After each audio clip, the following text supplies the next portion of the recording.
Hello and welcome to the 90s Mags podcast, your best place to go for all your Newcastle United news, hosted by three lifelong Newcastle United fans. Myself, D-Man, joined by my illustrious co-hosts, Jefferson and AC. How you doing, guys? Good, man. Good. Very good. Very good. Yeah, What's good? What's good? yeah, enjoying this up and down weather that we're experiencing right about now. Summer's not really here Cats yet, but and dogs. it is what it is. Is what it is. At the crossroads, man. At the crossroads. Yeah. But we've got some positive news to start off with. We are now officially on Spotify and Apple Podcasts. So not only can you see our beautiful faces on YouTube, you can actually listen to our beautiful voices on audio on Apple and Spotify. So tune in on your way to work, if you're in the gym, on the way back from work, in your yard, whatever you want to do. Just lock in, man. Lock in. But yeah, and obviously you can catch us on the socials at 90s Mags 1990. That's 9090S Mags 1990. Check us on X, formerly Twitter. But yeah, this is a quick reaction, a freestyle, shall we say? Yeah, doing it off the dome like a Jay-Z, yeah, Lil Wayne kind of thing. Yeah, no notes, no writing down. We're reviewing the actual England game, yeah, from last night, England versus Switzerland. It finished 1-1 after extra time, and England went through to the semi-finals 5-3 on penalties. So, want to get your thoughts, lads, about the game itself, positives, negatives, overall. How do you think we did? I'll start with you, AC. I'm going to start with the very end. I know that's kind of cheating in a way, but I just want to say that those penalties, man, were top tier. Like I was trying to think back about the past England penalties and be like, have I ever seen 5 penalties taken that good? Like in one set? Exactly. You start scratching your memory a bit. But really proud of those guys, man, taking those penalties like that. The confidence is just, I know we're going to go into the details about each one player taking those penalties, but I'm still like watching that clip of Ivan Toney taking his pen. And I know he does this like on a regular basis in the Premier League, but yeah, that needs to be studied. The way that was ridiculous. I'm he telling did you. not look at the ball once, just stared down the keeper. Like I've never seen nothing like it. And he Nothing like doesn't look it. at the ball. He Not doesn't look at the once. ball. Not Ice once. cold veins. Yeah. But yeah. Any other positives for yourself, AC? Obviously, the positive is that we're through to the next round. But I think another thing as well I do want to say, highlight a little bit, is because the shape did change of the formation and coming out, I have to say this is probably, I think everyone will probably agree with this, everyone who's watching the tournament overall, is that is probably the best performance the team has done so far. But it wasn't perfect though. Don't get me wrong. I'm not gonna say it's a 10 out of 10 performance, because there's definitely some things we can probably get into detail about. But it's definitely some improvements though. All right, so Jefferson, same with you. Let's start with the positives. Like, what was your overall positives taken from the game? So you're making me laugh, D-man. Listen, yeah, look, we're through. We're through to the last 4. I think there was a lot more hunger and desire being shown. We were pressing a lot better and we were getting more physical, The other thing I thought that was magnificent, and we'll talk about it a bit later, when we look at players, but Kobe Manu, for instance, the way he was making sure he got to interception, same as Declan Rice, showing a lot more impetus now in sort of that midfield battle. I thought that was much improved. And yeah, I mean, I think we showed more attitude and endeavor at times, way more than the previous game. So I agree with AC that in terms of performance wise, it's a lot better. Obviously, there's room for improvement, but much better from the lads. Okay, I mean, I'd echo what both of you said. The overall performance wasn't great, but given the last 4 games that we've seen, this was a big improvement, and a lot of it you have to give Gareth Southgate credit, because he switched up the formation, a back 3, and even when you see the back 3, a lot of people thought that they'd have Trippier right wing back, Saka left wing back, when it was the actual opposite. which was interesting and effective. And it was a lot further up on the pitch, a lot more attacking on the front foot, forcing Switzerland to defend a lot of the time, not allowing them to come onto. Because when you're facing, because I think Switzerland played a similar formation, so it makes it you could cancel each other out a lot of the time. But England were aggressive in their play. After initial, say 5-10 minutes when Switzerland started, I thought Switzerland started up better. But yeah, and obviously the penalties, all 5 scored, great penalties as well, and a couple of the individual performance which we'll get to, which was a positive as well, and obviously the result. End of the day, the result is the main thing. We're through to the semi-finals, last 4. Some would say making hard work of it, but at the moment it doesn't really matter. So the main thing is they actually, this might be a sign that they're getting better with the performances. And and they're through. So credit where it's due. And overall, it's a positive thing. So there's less negatives than there were a week ago. So, but we have to speak on the negatives before we move on. So, yeah, there's always going to be negatives with this England team. But what are you saying, Jefferson? I just think, again, the biggest thing for me is the changes are way too late. And I have no idea why he waits for us to go behind before he makes that change. Do you know what I mean? Waiting until we're up against the cosh. And there were predictable moments over a probably 15-minute period where it was like Switzerland were putting us under pressure. They were pegging us back. They were a threat. And you need to just call a timeout. You know, like, to be fair, remember, like, with the tune, you know, Schar will go down injured, someone will go down injured, those kind of things, just to give the team a bit of respite. There's none of that sort of nous in the team. But what you can do is make those substitutions, because the Switzerland coach did it and they had fresher legs, you know? And so we struggled with that. And that for me was a big negative, making those changes once again too late. Yeah. I would say the main negative, as well as England played the improvement, they didn't create too many clear-cut opportunities. It's a lack of attacking threat that we're still showing in the final third. I think we still haven't got that right. Something's not clicking there. Need to be worked on. And as you get later on in the tournament, I fear that it's going to be much of the same, because the games are going to become even more tight now. So. But we need to show some sort of, and I don't know if it's the personnel, I don't know if it's just the side of play, but something hasn't clicked just yet. So I think that's a quite a big negative. There are individual performances that I'm going to call out later on, which again are a bit of a negative, but that was the main thing for me. AC? Yeah, just to follow up on that, I just want to say that England still aren't quite direct with their attack.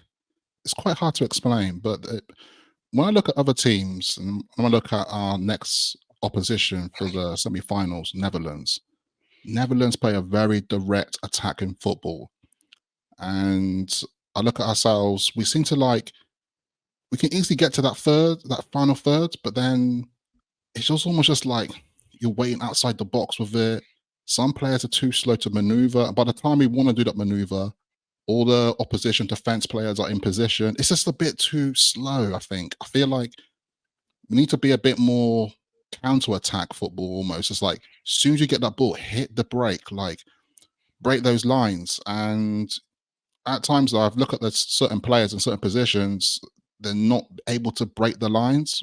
And I have to flag it again. And I know I keep flagging this. I feel like a broken record at this point, you know, when the record just scratch up and keeps jumping. But that left-hand side, man, what's it's glaring now. It's so bad. And you know, obviously this is a Newcastle United podcast, right?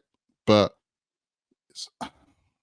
Gordon is just missing in this. And I feel like so many times we just need that one person just to hit it with that speed and just get behind that defense. And you know, someone slot the ball through it. Why is it not happening? Why?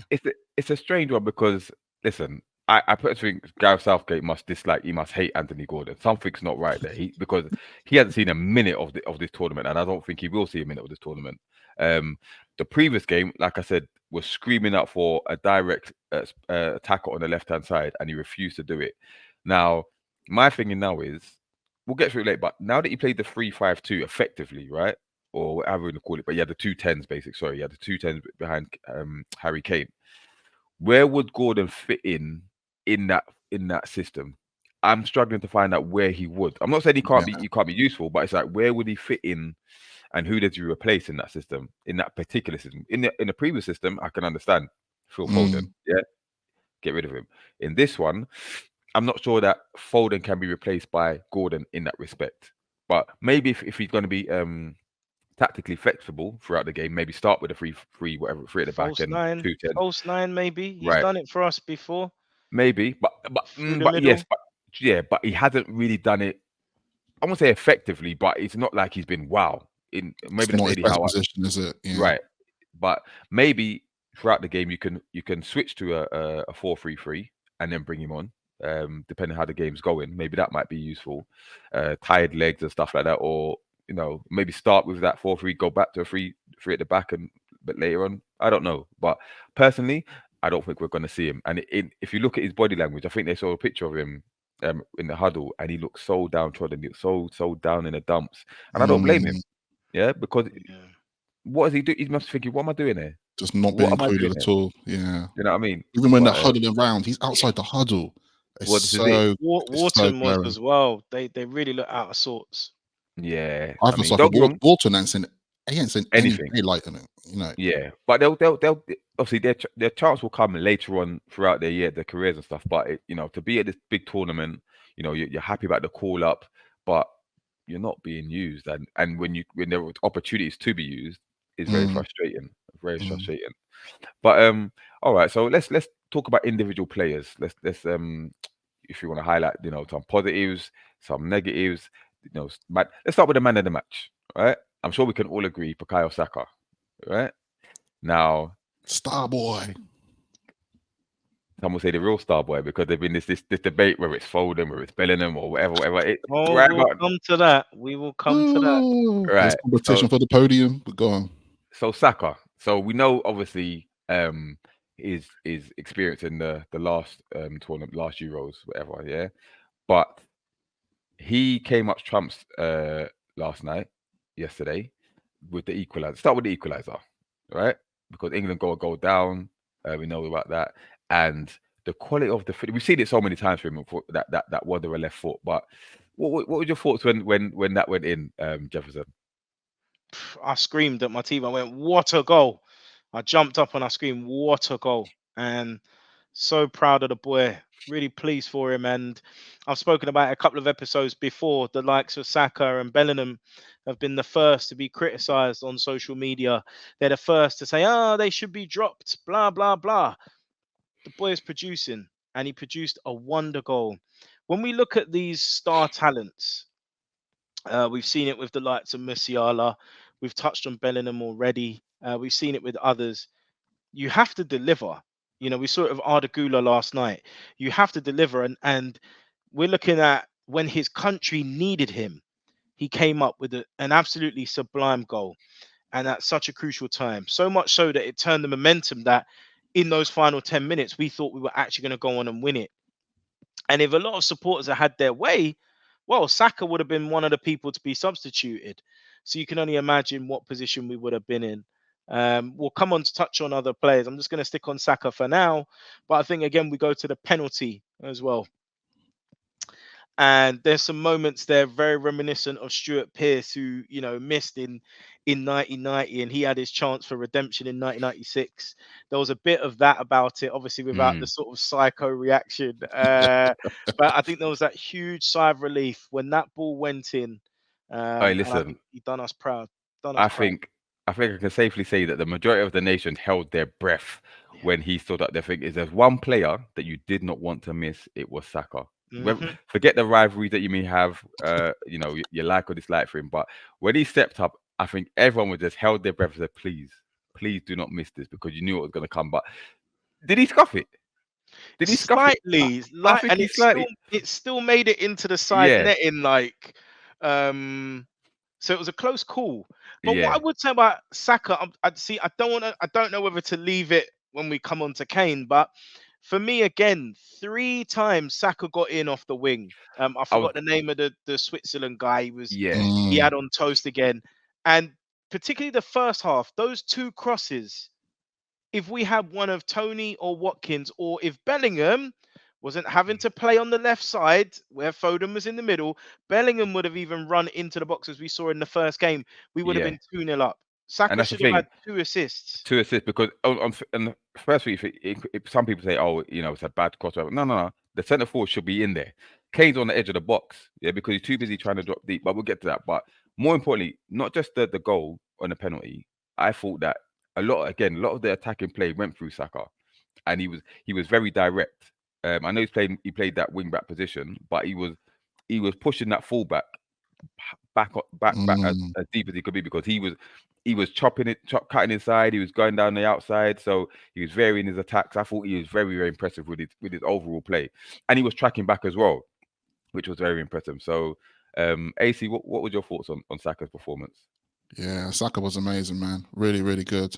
And you can see where Switzerland were getting frustrated. That sometimes they had to try double up on him as well, because they know that if you got one man on Saka, 9 times out of 10 he will beat you on that, and he will, get the ball past you. So yeah, really great performance. But it's one of those things, wasn't it? That first half, I remember just getting half time, and I was like, oh, should have scored in that half, man. It was a really little bit of frustration. I was feeling it bubbling a little bit. I was thinking, this team, that was your first half to score because we were so dominant in that first half compared to Switzerland. And Switzerland are going to come back into the game a little bit. Also, we can talk about Switzerland's goal a bit later. And one of our associate Newcastle players was involved in that build-up as well. I'm going to mention his name. But you knew it was coming. Your boy. Yeah, but Saka, man, he delivered, and he delivered so much. We often forget about things that happened in the past Euros, and when we saw things on Instagram where Sancho did a story on his Instagram, and he said, thanks Saka, that's for us, that's for me, and that's also for Marcus as well, referring to Marcus Rashford, because after that last Euros, we all know it, that the media was just had a strong agenda against them. And for Saka now to almost turn that leaf completely and flip it on its head, and is there something to say about his mental strength and his self-belief? Because you mentioned Sancho and Rashford, right? Now, if you look how their careers have gone since those Euros to compare to Saka, is it something that we should be talking about his individual, self-belief, mental strength, and maybe the support system that he's got around him that's made him, still wanted to take that penalty himself, but actually still be in the England squad and performing at such a high level when he could have easily gone the other way. And not to criticize the other two, but if you compare their careers at the moment to Saka's, it's chalk and cheese. So is that nothing we have to take into consideration? Yeah, definitely. I think there's a lot of maturity coming through his game, and we see it with Arsenal week in, week out, but it's almost just like he's gone up a level in his game, and now we're almost looking to him now. It's like he's one of the key players of our team. And I think, to be honest, in these past games in this tournament, we did say in past episodes he's one of our key players. And I remember in the past episode when you said about technical ability, naturally gifted, and I actually did mention Saka as well, because I remember you mentioned about Foden before being technically gifted, and I said Saka's got it as well, and I think he's up there. And here he is. And there's definitely some bit of a trend at the moment where certain players, we've got the Bellingham when he did that overhead kick, and just brought us into that extra time. Now we've got Saka doing the same, bring us the extra time. It's quite interesting how these players are almost just delivering when it matters now. And so you raised a good point. Saka being arguably one of the most important players to the team at the moment. Going into the tournament, a lot of people would have said Harry Kane. Now, what were your thoughts on his performance yesterday and his overall performance in this tournament? Because there's been a lot of talk about whether he's been fit or not. I've questioned it, whether he's been fit. Should he be replaced by either Tony or Watkins? Jefferson, what's your thoughts on Harry Kane's performance yesterday? He's clearly not fit, and I think it's one of those ones where the manager gambles because he is one of the best strikers in world football. All he needs potentially is a clear enough opportunity to get that goal, which he's managed to get to. But for me, it's so much of a risk where it's slowing the team down. So he's coming so far deep. He's pretty much into centre midfield. He's been getting in players' way as well. I think he had something stupid like only 10 touches in the whole game. It was either 10 or 12. And the only thing I actually remember him doing was, I can't remember if it was extra time or towards the end of the game where we had that break and he sprayed that pass to the right hand side. But he's useless to us if he can't run, he can't hold up the ball, he can't jump high enough to flick the ball on. So he's not even winning headers. Do you know what I mean? So he's not really bringing anything to the team. At certain What points, it felt like we're playing with 10 men. funny you should say that, yeah, because I've looked at a couple stats here. He's got obviously 0 goals, 0 assists, 0 dribbles completed, 0% shot accuracy, 0 shots on target, 10 times possession lost, and that was yesterday. So I Man, know numbers ain't everything, but the eye test as well showed that things weren't working for him yesterday. They weren't working for him, and they haven't been arguably throughout this tournament. But Mhm. like you said, hmm I don't think he's fit. The problem is, like I said, he's the best striker in Europe, right?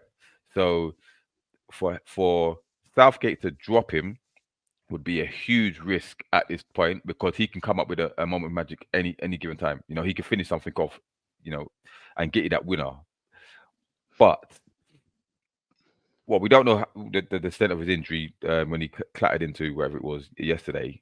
So that may be an opportunity for Southgate to maybe put him on the bench. Don't know. But AC are you leaning more towards starting Tony, considering how Tony's played since he's been introduced into the squad, or still use Tony as an impact sub and go with Harry Kane? I think for myself, it'd be worth trying Ivan Tony to start, only because this guy is just oozing with confidence. He's almost like complete opposite of Harry Kane at the moment. And we know, respectfully, we have to say it, that Harry Kane, we know he can deliver. He's able to deliver. But I think this next game is so crucial where you need your striker up front just to have that extra little bit edge and flair. And I think Ivan Tony will provide it. It's a tricky one because I feel like Southgate won't drop him because, Kane is the captain as well. It gets quite political what's happening there. And, unfortunately, he did have that really nasty injury where he almost took himself to the bench himself, right? like clattered into Southgate. It looked awkward, and it looked like, to me, it was just like, yeah, this is the final say here, man. Like you're not even you never see a player fall awkwardly. They don't even they're not even falling awkwardly that right. They look even more uncomfortable falling. It was just like, this guy's not in a good state. He's not in a good Yeah, state at all. And you have to remember towards the end of the season with Bayern as well. I think Tuchel will end up dropping him a bit as well for a few games, and he hasn't been himself at all. And I think it's just one of those things where he's almost just kept going on. But I think Southgate shouldn't be afraid to change things up and just give Tony that chance, or even Watkins. We haven't spoken about Watkins that much, yeah. and Watkins is very athletic, very fast, loves to break the line, loves to do it. He does it all the time for Villa. It could provide so much more when we go forward on attack. Okay, so before we move on, a couple other players you want to talk about. Phil Foden, right? Because we spoke about how he's been played out of position previous games, and he's been, ineffective. This time he was playing as one of the 2 10s behind Harry Kane, so he's a bit more central. I personally believe he had a better game than previous. He was more involved, especially in the first 45 minutes. I thought he was not say dictating, but they were feeding him the ball and he was able to get on it a lot more, spray passes and stuff like that. But what was your overall take on Phil Foden, and has he done enough to justify staying in his team moving forward, regardless of what position formation Southgate decides to go with. Jefferson. You know what?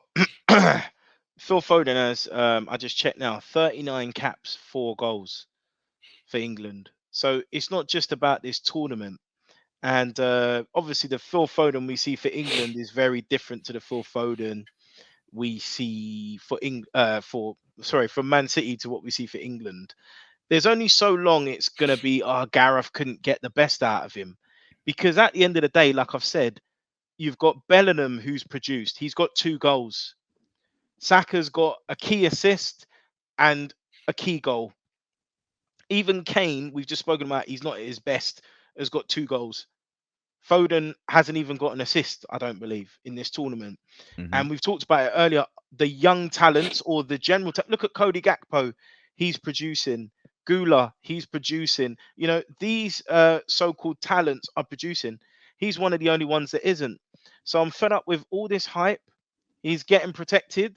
The team is unbalanced to accommodate him. The team is unbalanced to accommodate him. So what is he then producing? And when you see people tweeting da da da da, it's always, let's take off Bellingham, let's take off Saka. Why do I never ever hear let's take off Foden? Because he's not producing. And I'm saying it again, he's not producing. 39 caps, 4 goals. I think Saka, I haven't checked Saka, but I think it's something along the lines of 38, 39 caps, but 12 goals. So who's the real star boy here? And I'm not going to get into the realms of sort of discrimination and all these things, because we had this before with Foden versus Sterling, how one player is portrayed in the press to the other in terms of how they spend their money with their family, how they conduct themselves, and all those sort of things. And that translates to the pitch. There's definitely a lot of bias there. I think, unfortunately, Foden is a victim of being a Pep system player. He can only excel in that system. And we've seen that happen to other players before. Gabriel Jesus, Sterling, Zinchenko. We're seeing it. Take them out the system, they're not the same player. So there comes a point where it's not just down to Gareth Southgate. Foden has to look at, can he be better? Maybe he can't. I wouldn't put Sterling in that category, because Sterling performed for England. He was one of England's best players. So Sterling at Chelsea is a different story, but England, I think, I mean, they could have done with him at this tournament, if I'm honest. But yeah, I get what you're saying, though. I do get what you're saying, and he's got a lot to live up to. He's got a long way to go in the England system, in the England team, should I say? He's not performed regardless of what formation they've played. Whether it changes if a new manager comes in, and I don't know, but like I said, he is protected. He doesn't get the criticism that if Saka was doing those performances, you know, they'd be onto him. Yeah, 100% they'd be onto him. But before we move on, Jefferson, AC, what do you reckon about Konsa? How did you rate Konsa's performance yesterday? I think he was excellent, man. For someone who, you know, was a little bit of pressure to come into this team, knowing the circumstances, because Mark Gahey was suspended for the game and such, and plus a new formation and system overall, which I'm still trying to work out. Did Southgate do that to match Switzerland, or was it because of certain players missing and he tried to change things a little bit? It's an interesting one. You know, I'm not out here to say that like Southgate is like tactical genius because he did that formation, and you know, like some people might run with that story, but you know, Konsa, he didn't do anything out of place, in my opinion. I think he played excellent, so well, and one of those players is just not really going to get a shout out after that performance. To be honest, it's going to go unnoticed. Really underrated, in my opinion. I was going to say, I mean, I probably know the answer to this, but has he done enough to maybe start the next game, or does Gray walk straight back into the team? It's difficult. It'd be really harsh for Mark Gahey to not get back into this starting 11, because he's done so well for this tournament. And in fact, the group stages games and such, he was one of our best players. Even those games were really like even playing field, when we like drawn those games, it was like 0-0. He was still one of our best players because he kept it really tidy at the back. But it's really hard. It's almost like a coin flip at the moment. So, all right. So, given that, I say the relative success of the formation that he's played, and knowing how Southgate is, does he revert back to the 4-3-3, or does he stick with this three at the back formation for the next game? I knew you're going to come with this. I knew it. And I've been thinking about this, and I think, in my opinion, it'd be wise to stick with this system. I think the players, they seem to have a bit more freedom a little bit, and the 4-3-3 just felt a bit flat against certain teams. And I think against Netherlands, when you think about it, Netherlands at the moment, there is a weakness in their team, and I think it does come back to their defense, because at the moment they don't actually have anyone who can sit in front of their defense. Because when they had their squad coming into this Euros, they had a key player who got injured, who couldn't join their squad, and that was Was it De gosh, Jong? De Frankie Jong, De Jong. Frankie De Jong, yeah. Yeah, Frank de Jong. He got injured. He wasn't able to come to their squad. He's one of their key players that would help within their system. Because when you see when certain teams break against them, they're able to almost like there's a little gap. It's quite interesting. So I feel like with this new formation and setup that Southgate is doing here, I think this is a type of game where players like Benelum might start finding a bit more space, and you might see him be inside that pocket. I'm thinking about it a little bit. It's almost like a little prediction. I can see this game playing out a little bit. Okay. Jefferson, what do you reckon? Does he stick or twist? It's got to be Gehi coming in. The reason why I'd say is him and Stones were building a good partnership. But the thing with Konsa's game was obviously he had good recovery pace. He made a few interceptions. He made some blocks. Gehi will give you that, but I think, Gehi will give you the same, but Gehi is a better passer of the ball. I noticed more key passes going into midfield from the back line from Gehi. That's what he'll give you. I personally would bring him in. But to add to the positives, you know what you asked at the start? I know it was a bit chaotic and we probably couldn't play like this for 90 minutes. But whatever formation that was at the end after the changes, because I saw something crazy like Luke Shaw left centre back, yeah. Declan Rice at centre back, and Carl Walker right centre back. Yeah. Declan Rice looked more comfortable at centre back. He had more time on the ball. And actually, what did I notice? Bellingham was deeper. Bellingham was the 8. All of a sudden, we look way more balanced. And yes, then it allowed Foden. I think once Foden had Palmer there with him, that's what I was going to say. A lot more comfortable. Yeah, when Bellingham was deeper, Foden had a lot more freedom, creative freedom to do his thing. And because a lot of the time, him and Foden and Bellingham were kind of occupying the same space. So it's like the cohesion wasn't there. But yeah, I agree. And Luke Shaw looked great when he came on. I know he wasn't fit. If you notice, there was that chance where Palmer played an excellent ball, and he's not match fit. So he couldn't get there, bless him. But as the game got on, those minutes, it's a shame he hasn't had time for more minutes, because straight away you could see the left side became more balanced once he was there. Fullback started pulling into midfield. We looked really comfortable. So whatever formation that was, and whoever was playing, sod it. That's what we should start with. Well, but do that if England go down again. Rice at centre back. Do it. Go 1-0 down, it will probably revert to that. But before we move on to the actual Netherlands game itself, couple things just quickly. Jordan Pickford, right? How good is this guy? Because I asked this question because I'm in a group chat with a couple of Newcastle fans, and I've seen it online as well. They're saying that A, he's one of the best keepers around, and B, they have him at Newcastle, which I think is ludicrous. Yeah, I don't want that brother nowhere near my club. But what's your thoughts on him? Like, Ezri, what's your thoughts on Jordan Pickford? Oh man! So for me to give the overall picture of Pickford, I have to think about him in the Everton shirt as well, that we see on an ongoing basis. And I have to put into the picture here, and I just kind of feel, he's a Sunderland fan. Yeah, he's a Sunderland fan as well. So he can never be wearing black and white anyway. But I don't know. I've always been in this camp of I know Southgate is a creature of habit, so he'll just stick to what he knows. So he will ride with Pickford to the end of time, right? He could be like last man on earth and he still pick Pickford. But I think Pickford, he did well yesterday, obviously, and I can't take that away from him. You know, he did well. I know everyone's talking about his bottle and how he had all the names on there, the Switzerland players, which were they're going to die for penalties, right? Even though he got Fabian Schar wrong. Anyway, that's another topic. Listen, he almost got beaten by a corner. Yeah, Wow.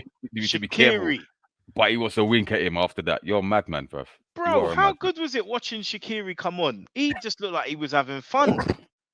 But the thing is, though, Shaqiri's been injured as well, but a little bit. So he's just almost like, I think he's dealing with a bit of a thigh problem. But yeah. But you know, that Shaqiri like playing like half decent. Yeah. But go on. Go on. If you Pickford in it. Yeah, Pickford. Sorry, I think I don't personally. It's just my own opinion. I don't really rate him that well. I think, you know, I will go back to the point. Let's say if Nick Pope never got injured this past season, I would arguably say Nick Pope should be like England's number one. Personally, I think Nick Pope is a better shot stopper. And no disrespect to Pickford, but I do think he has disadvantage because of his height as well. I know people laugh about that because of his. He would have saved that Denmark goal if he was 6'4". But because of his arms and that, and everyone calls him like the T-Rex arms and all that, yeah. And then we banter him a lot at St James's Park. We always get the inflatable T-Rex, the inflatable T-Rex, right? The little arms like doing this, right? But honestly, though, I think sometimes he's at fault. It's not his fault really, because he just ain't got the long enough reach to dive to one side to another. And sometimes you just like, man, you could have done better there. But it seems to be with England, he almost just it's almost like he's getting away with it. It's quite hard to explain. It's almost like he's getting by. It's a weird one. We'll see if that can continue. But Jefferson, what's your thoughts on Pickford? Just to say, I've had this sort of debate before on another podcast. So big shout out to the Deep Water podcast. Hold tight. With my boy Kante over there. Me and him had a right old row about who England's number one should be. But obviously bringing it back to this, listen, I think Ramsdale's actually our best keeper. I know he's got more errors in him, but in terms of actual ability, I think he's our best keeper. I think the thing about Nick Pope is physically, if you're talking about command of your area and being shot stopper, he's the best, particularly with communication as well. But when you start looking at, okay, how can they pass the ball, comfortable with the ball at their feet, etc., that's where the likes of Pickford and Ramsdale are slightly better than him. Although what's his name, Pickford, because he's shorter, then has that disadvantage to things like long range shots and things like that. I definitely wouldn't have him play for Newcastle. No way Amaka was playing for us, mate. But although I hear we're trying to get this Chris Rigg kid, so I don't know. I don't know. But listen, Pickford's got a decent record for England, and I think I saw something where it said he saved 4 penalties out of a possible 14. So it's pretty much 1 in 3. That's pretty good. That's pretty good record. To be fair. Yeah. I mean, yeah, I get it. It's a situation where over the years, because think about it, once Joe Hart, obviously Pep killed Joe Hart. Once Joe Hart's confidence was gone, and really, did we have another keeper come through? Obviously, I won't mention Mr. Ruddy, but you know, did we? How many keepers have we actually had through that or of that caliber? So I feel I shouldn't have mentioned it, should I? So listen, I don't want to cry again. I don't want to cry again on this podcast, right? I don't hear that again. One episode. I thought Pickford's had a clear ride for quite a bit until, you know, very recent, like the last 12 to 18 months, basically. Okay, but all right. So before we move to the Netherlands game, the penalty shootout, right? Now, first of all, when Fabian Schar stepped up to take a penalty, what was Gareth Southgate's head? Because I didn't want him to miss. It sounds bad, yeah, but I did not want him to miss, did it? I was hoping he scored it. He's Newcastle. I'm Newcastle first, isn't it? I'm sorry, but I just didn't want him to miss. What you not thinking? It was difficult, but part of me was just like, part of me was quite calm because we've seen Fabian Schar take many penalties, and he's just. Did you want him to score? He should have been sent off, though. I think earlier in the game. Yeah, we ain't He gonna made talk about that that. five or he We had ain't gonna talk 5 about or that. 6 fouls that Don't, should have don't worry he about. should have Don't been worry gone, about you that. know. Don't worry about that. He's Newcastle, bro. Don't worry about that. So Fabian Schar, he always has composure. That's the key word here. Composure. My man is comfortable. He strikes the ball like a centre forward. We know that, but the way he just placed it like that, it's just outrageous. Calm. But yeah, he was calm. But I think I did want him to score. To be honest, I was just like, Fabian Schar, man, he's going to put it away, and I wasn't never in doubt. To be honest, I don't think I've ever seen him miss a penalty. Have you? I can't recall him missing a penalty. I'm Exactly. not saying he's So taken too many, but yeah. yeah. Jefferson, what was your thoughts when you see him stepping up? I kind of almost cheered by accident. You know, you just forget. I was like, yeah, oh, you know, one of them ones.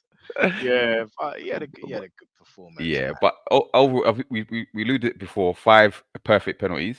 Mhm. There's been a lot of discussion on the socials about who took those penalties, the fact that basically they're all black or black heritage. What were your thoughts on that and how it was as it played out in the media? So I'll start with you, Jefferson. Um, listen, people look at it in many different ways. Gareth may have looked to those players because he felt they were the best possible players to take those penalties. He may have looked at them like they were his go-to people. Mhm. Now, in some ways, I'm really happy that he did. And actually, to Gareth's credit, with what happened in Euro 2020, he was very supportive of those players. So I know that there's no kind of agenda on his end. Mm, However, we do know though the connotations of if any of them missed or if they missed and we went out, what could happen? And that's very difficult to manage because do you rule them out to protect them, which then hampers the team? Because if they're technically the best takers, that's why they've been asked to take it. Or do you Mhm. actually, protect them or put them out there for the Wolves? Because we've seen copies of the newspapers, from some of the performances, they'd already put Saka's face there and things like that. And I'm sure they'd pre-prepared some sort of negative headlines for if we were going to go out. So the bravery was there. The bravery was there, and they done us all proud. And there's something nice there that Gareth looked to those particular players, and they didn't let us down. yeah, I mean, I agree with everything you said there. I do obviously. If Harry Kane was on the pitch, he'd be the first penalty taker. There was also, I don't know if this is true, but there's also talk of Foden deliberately saying he didn't want to take a penalty. That's why he come off. Mm. He didn't want, That's and he put rumblings, the yeah. he put the pressure on Trent to take that pressure penalty at the end. Whether that's true or not, I don't know. But credit to Gareth for selecting those three. We don't know whether they were the only ones to actually say we want to take a penalty. If it's the final, it'd be interesting who takes those penalties in the final. If it gets to that, but I think there's been a lot of Rio Ferdinand put up the slides of all 5, and he said, "Where are the racists now?" and stuff. And it's divided opinion on social because some people are saying, "Why are you making it about color?" Some people are championing it, saying, "Yep, black excellence and stuff like that," and ratings for them for taking a penalty and that. Listen, the main thing is they took it, they scored it, right? It shouldn't come. It shouldn't come down to the color of their Race, skin, yeah. but like you said, Jefferson, had they missed, we know what would have happened. Yeah. So, but for now, let's celebrate it. The main thing is they scored. England are through to the next round, and that's what we should be focusing on. But AC, what's your thoughts?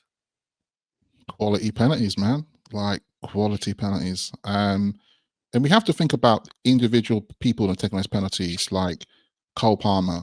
We know obviously, as Newcastle fans, we take the mick out of him just saying his tally of goals is nothing but penalties for Chelsea. But He this don't guy miss. is cold, man. His celebration when he's like shivering, like he's cold with it. Cold, Like cold Palmer.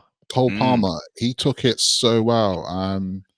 Bellingham Bellingham as well. Just staring down the keeper when he scored as well. That I thought that was hilarious as well. Like, yeah, the He's confidence of he's that guy. on war. He's on a war thing, isn't he? this Trust me, guy's ego he, is like he through the he's roof. Yeah, he's fully focused on He's the haters, just, bro. He but gives the air to the streets, bro. He knows, bro. you He know, knows.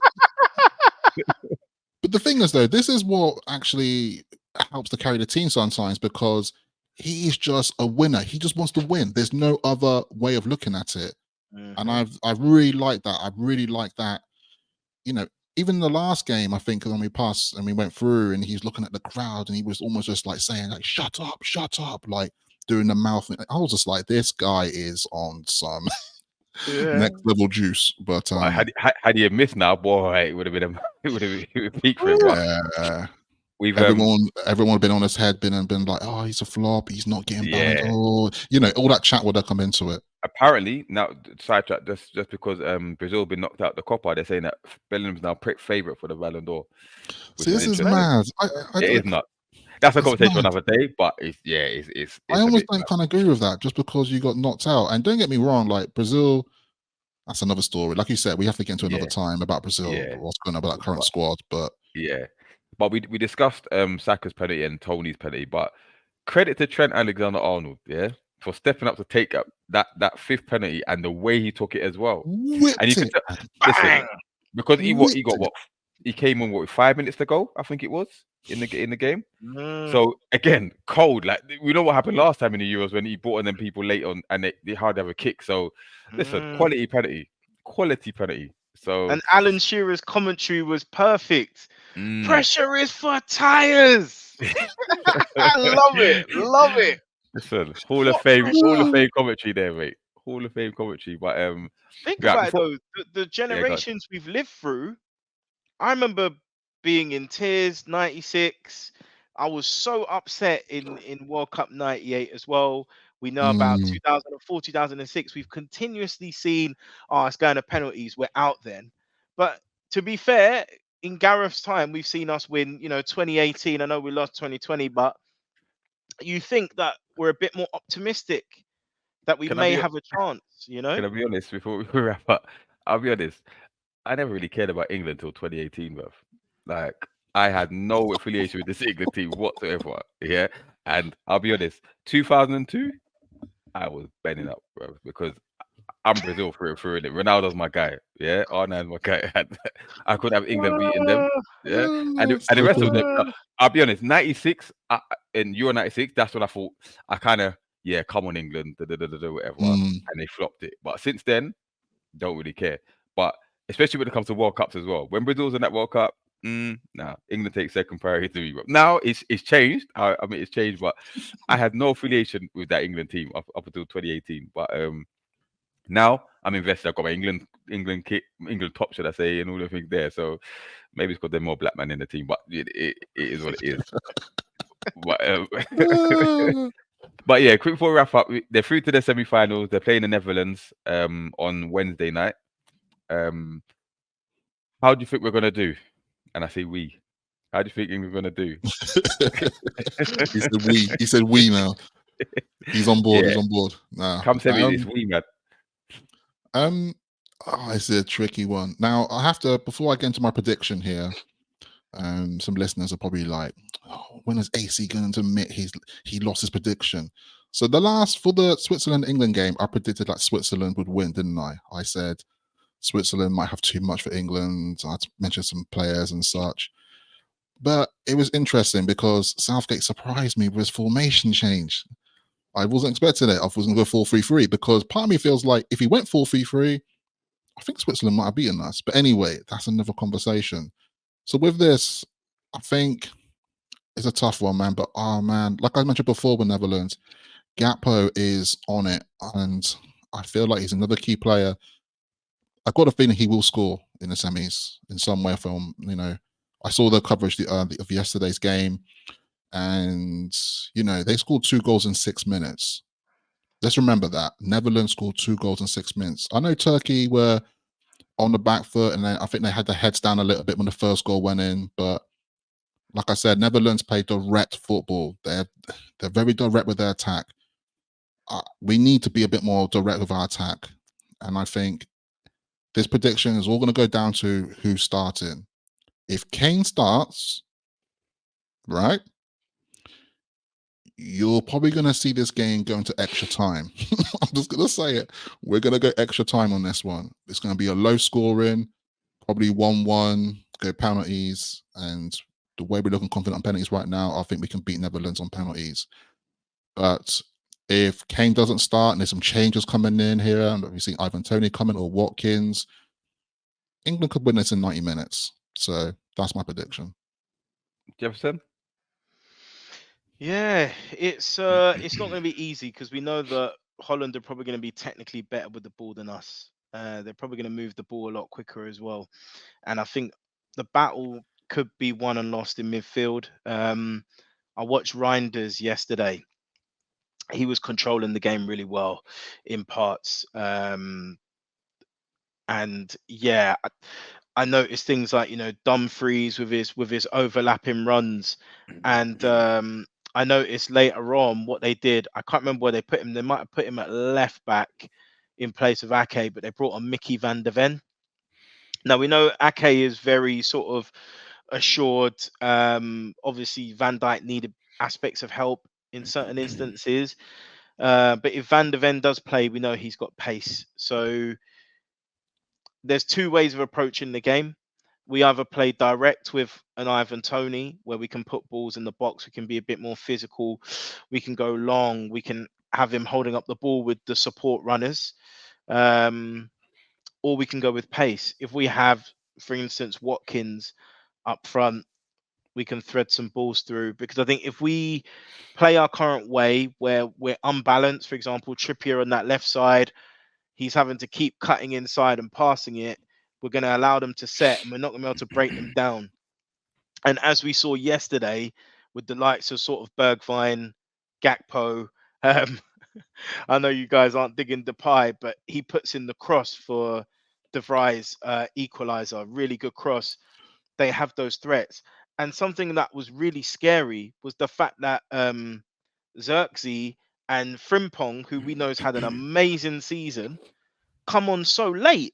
Like Frimpong could be starting. I'm actually not sure why Frimpong isn't starting. So they have threats that can hurt us. So I think the possession will be even, but we have to make our chances count. We can't have, like we had against Switzerland, when we got Saka with a clean cross and no one's attacking the ball. And I think there may have to be a tough call to drop Harry Kane. And you know what? I'm going to leave with that Harry Kane thing because we also agree that something's not right. He's not 100% fit, right? And I take it back to the Champions League where Liverpool played Tottenham and Harry Kane rushed himself back to play in that final. And I said, that's baby food for Van Dijk. An unfit Harry Kane, Van Dijk will chew him up, right? So, and also, Van Dijk likes to play against physical strikers, right? Those little quick, nimble strikers or creative players, he kind of struggles against. Especially now, he's not the Van Dijk of old. So, I think this is a game for and I think this is why Southgate will go with the same formation. This is a game for Foden, right? And arguably Saka, who can trouble that back there because Netherlands aren't that great defensively. And I think Switzerland are better defensively than the Netherlands, right? So I think England can cause them quite a few problems. It's like you said, Jeff, it's the battle in midfield that's going to be key. I think that's where it could be a bit tricky for England. I think England will score, but I also think the sub of Weghorst, bro. I think if he comes on, I think he could cause England a few problems as well. So it's going to be tight. It's going to be close. The Trippier thing does worry me because he's not naturally, bombing forward because he's right-footed on the left-hand side. But he got skinned. He got opened up against Switzerland a couple times. And Doy, jeez. That's what I'm saying. So Netherlands could exploit that as well. So it's gonna be hard. I actually think this one's going to penalties as well. I think England will win on penalties, but it's gonna be nervy. It's gonna be tight. Just have to see what happens, man. Netherlands will go in there with confidence. Like I said, if Gakpo's the main threat. Whether or not they can contain him, I don't really care about Depay, if I'm honest. I just don't think he's going to do anything. But it's a funny one with Depay because, like, since that episode we recorded, every time I watch him now, I've got you in my head now, D-man. That like, but I've been watching him actually do something, and he just frustrates me. He just frustrates me every time he gets the ball. He just frustrates me. So They He did. missed some chances yesterday as well. Yeah, he did. But I think they did when they made a substitution and then he moved position, he's more towards the left-hand side. He looked a bit more natural there. I do Yeah. have to say. So he's not a bad boy striker. He's not an elite striker. He's not a finisher like that. nah, he's better to be on the left-hand side. But it's going to be an interesting one. But with that left-hand side for us, left back, because obviously Luke Shaw had a little bit of a cameo yesterday, and it's got me thinking that like we know he's not going to be 100% fit, so he can't restart. But he can't start. He can't start because I listened to a podcast. They say with Gary Lineker, and he said a lot of the times when players come back, the first game they're on it, right? But it's like the adrenaline gets them through. But the second and third game is when the match sharpness, when it's not there, it shows. Yeah, and I don't think they can afford to do that with Luke Shaw, especially with his injury problems. Anyway, I don't think they can afford to do that right about now. And Southgate, he's like Eddie Howe in the sense that if he changes, if he goes with one system at a time, right? But then if he changes something and it works, he sticks with that for a long time. Yeah. So I think Southgate, you know what I mean. So, but we'll see, man. Should be a good game. And we're gonna put it out there now that my prediction as well. Southgate will make no substitution until we concede. Let's see. Because the last game, the substitution wasn't until 79 minutes, people. Wow. 79 minutes. Yeah. And the worst thing for me as well, what was very frustrating, it was very preventable because we could see the momentum shift in their favor and he made no action to kind of stop that. The other thing for me was it must have been so frustrating for some of those players. I don't think they'd ever call Harry Kane out, but particularly Mainoo. Mainoo made at least, I think Bellingham made one big break. Mainoo made like 3 in that first half, busting through the transition, the gap in the transition. Yeah, and they're looking to thread the ball through or play it forward, and there's nobody there. We can't have that in the next game. We can't. Yeah, we can't, man. I've seen some like screenshots floating around on Twitter where people like freezing the frame, and you're seeing like Kane that like he's like 6-7 yards behind position. You're like, what is going on? But you can clearly see he's just struggling, man. I almost feel sorry for the guy, because if you're not match fit and you actually are struggling with injury and you're not 100%, you can't turn up for these games. How are you meant to like deliver? But that's on Gareth to make that decision. But yeah, I think we'll leave it there. We'll be back after the England game because we'll know who's in the final then. But yeah, thank you all for listening, for watching. Don't forget we are also on Apple Podcast and Spotify, so you can catch us on there as well. Until next time, myself, D-Man, I'm out. Peace. Peace, people.